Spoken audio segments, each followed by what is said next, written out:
Welcome to episode 2 of this cluster of nonsense that I'm making. This brutality of humanity. Today, we pay tribute to some celebrities that we lost this year. I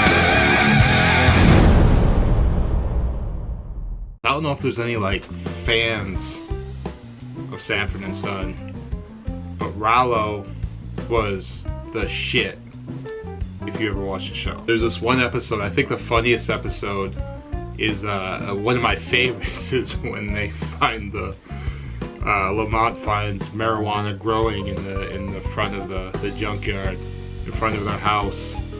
Check it out. Grady, what's that scraggly stuff growing over there?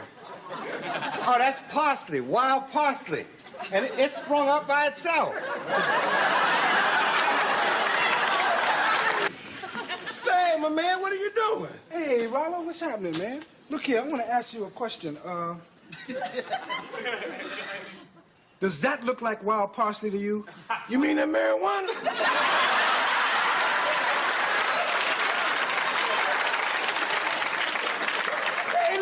It's just about ready to be harvested, too. Yeah, well, just stay away from it, Rollo. Hey, man, don't worry. It's enough for everybody. Rollo, just stay away from it now. Now, get in the house.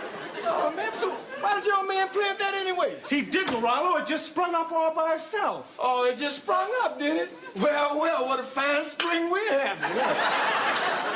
Yeah, well, we got to think of some way to get rid of that stuff. Hey, don't worry, baby. I'll do it. Wait a minute. I know. I'll burn it. That's exactly what I had in mind. The whole episode is one of the funniest, but the Rollo scenes, man. Look at this. Now, we know we can't burn it. No, we can't burn it, man. Yeah. And we can't wrap it up in a bundle with paper because it would stick out like a sore thumb. Yeah, it would stick out like a sore thumb. Yeah, somebody would find it. Somebody would find it. So here's what I'll do. Yeah? Instead of wrapping it up in a huge piece of paper, yeah, and throwing it out, then I'll just get some little pieces of paper about this size. Yeah. And then I'll take the marijuana little by little and wrap it up in those little pieces of paper, and I'll get rid of it all one by one. But the thing about Rollo is that he was always bad news, but and Fred knew it, man. Fred would always call him out. Pops, this suit was tailor-made by a gentleman's tailor. All right. Yeah, wait till the gentleman find out his suit's missing. I think I could seriously make just shows where I go through each episode of these older shows like Sanford and Son, All in the Family, Cheers, all the classics. But a show like Sanford and Son or All in the Family, man, that can't be made anymore. You can't do it. You couldn't do it today. Can you imagine if All in the Family premiered this week? What about Blazing Saddles? That's another one right there.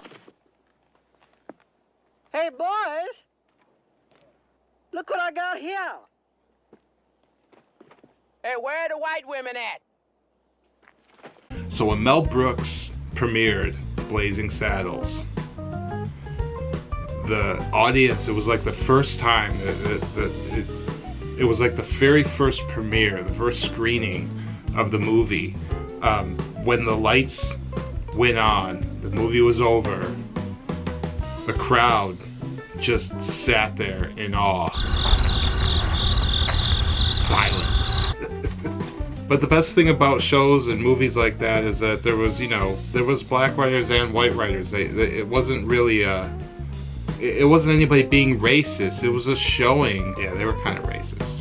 I think I'm gonna cut all this part out. And probably the saddest and most shocking of this week is Luke Perry. I mean, he was big in the 90s with 90210, and I have to admit, I never watched one episode of 90210. I don't even know the characters. I never watched any of those shows. Melrose Place. I don't even know what that was about, even though I lived in that area. Right around 1996, 96 or 97, I think it was, I was 21 or 22 at the time.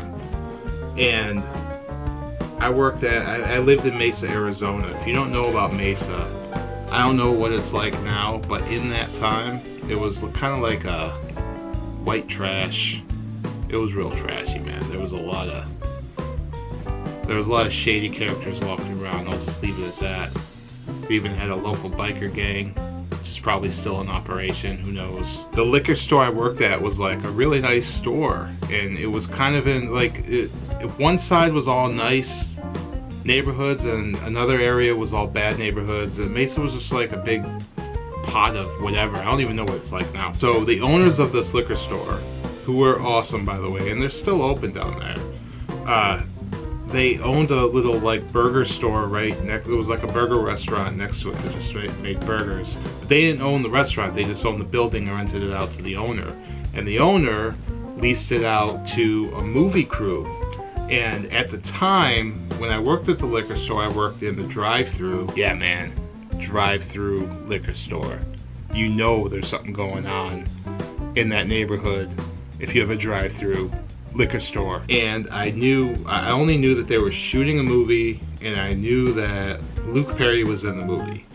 And at the time, I was going to school for video production, so I was into that whole thing. I was making short films, I was learning about everything, and it was like, I never really saw a celebrity back then. It wasn't a big deal to me, but I never really lived or was in an area where I can encounter, you know, with a celebrity, except for like maybe a musician at a concert where you see them close up.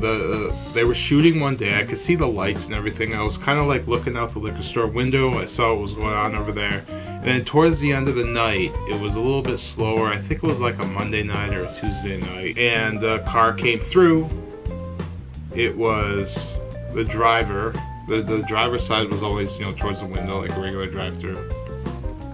The driver right next to him, sitting in the passenger seat, sitting shotgun, was Luke Perry. And the driver ordered a bomber of Heineken, that's a 22-ounce beer, for those of you who don't know anything about the alcohol, which I find that hard to believe if you say that you don't know your sizes of bottles.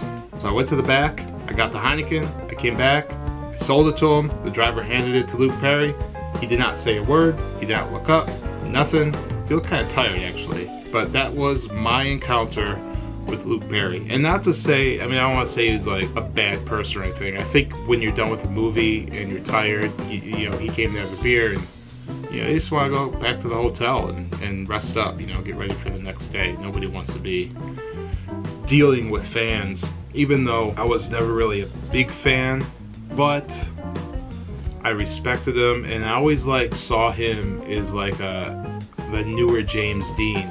I know he had a long career all the way up until his death, but it just always seemed like he could have been doing a lot better. He should have been doing a lot better, you know. He had it just seemed like he was sort of out of the spotlight, but he was always still there. But I did see him in a few cameos, and I never really got too into his acting, but it's really sad that a talented person like that just could die at like, you know, 52. I believe he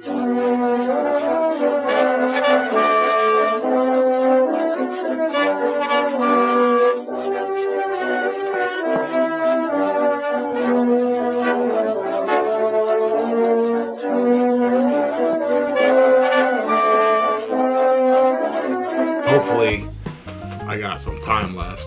I mean, come on. I got a slacking off to do and making this useless, moronic show for YouTube with absolutely nothing to tell you. Stupid stories about me selling beer to Luke Perry. Gone, too young, so many years left. Rollo, R.I.P. Rollo. Nathaniel Taylor, aka Rollo. He was my favorite character in Sanford and Son by far. I mean, you have obviously Red Fox steals the show, but man. So if you haven't already, follow me on Twitter at Zaven Austin. Follow me on Facebook at Zaven Austin. And if you like what you see here, these videos are gonna get better as I go along. Right now I'm just playing around. Hit that subscribe button. That way you get notifications when I post a video. Alright, tune in next week for more jibber jabber crap. I'm gonna post some more crap. Really epic, big, gigantic, long crap. But hopefully you like it. Oh, that didn't come out right. Wait, why would you like crap? You don't like crap. No crap. Listen, I'm gonna post something really good next week. And no, I'm not. I changed my mind. I'm not. I'm gonna post something next week. I don't know what it's gonna be. I have a long list of ideas. Sometimes you just have to say, what the